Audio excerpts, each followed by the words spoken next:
In a changing Arctic, hearing from Inuit is essential. We are stewards of the land, backed by modern-day laws. We see firsthand how the environment is changing and how the animals are responding. This is a series of videos about the people who have coexisted with polar bears for thousands of years, showcasing our regional differences and unique perspectives. This is Nanuk Narratives.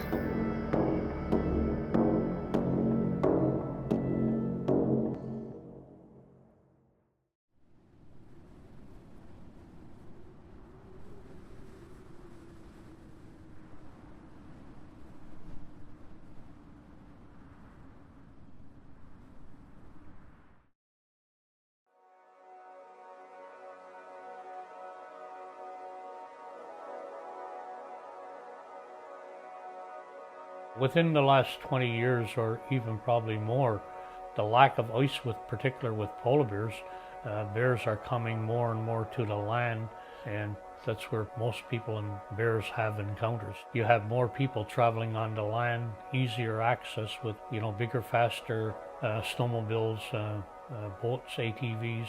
With the increase of human activity and bear activity, you can have a negative encounter with bears almost every year.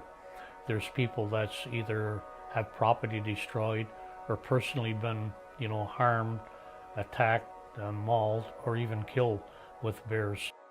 Inuit elders have identified three behaviors of bears. We have a curious bear, which is basically the bear is just looking at us and knows that we're there, smelling the air, standing on its hind legs for a better look at us. Oftentimes, just the scent of a human is enough to drive them away.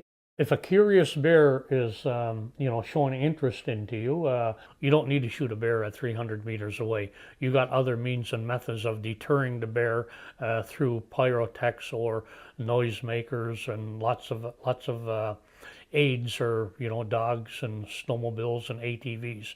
Always keep your eye on the threat and just move back slowly from where the threat is to, and giving the animal lots and lots of space. Now, if a bear shows you aggression, that's a sign that that's a predatory animal. They focus right on you. It's very easy to see. They're almost like they have tunnel vision. They're focused right on what they're doing. They start to charge towards you, coming at a full speed.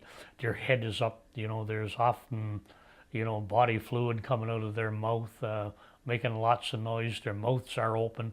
This can happen so fast. It can go from you're observing an animal that's 400 or 500, 300 meters away, and all of a sudden they can travel from 300 meters into 100 meters within seconds. So don't run away. You'll never outrun a bear. You want to be able to move back before they come into a threatening or an intimidating posture or actions.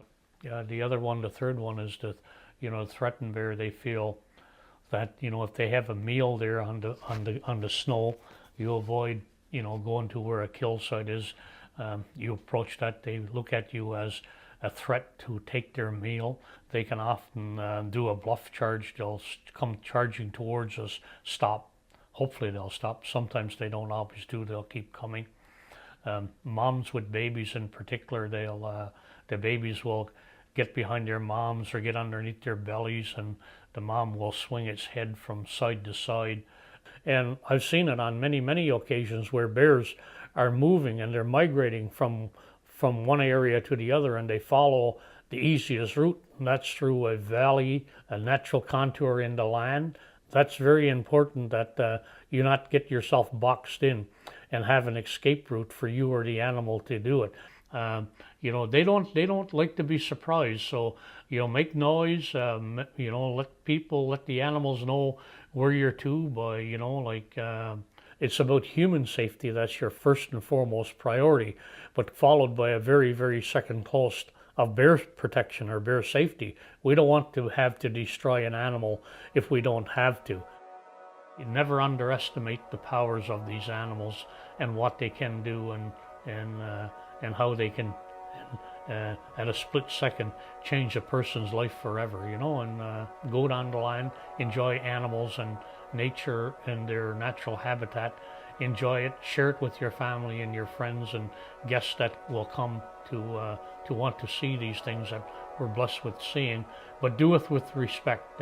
Treat the animals with respect, and everybody is happy at the end of the day.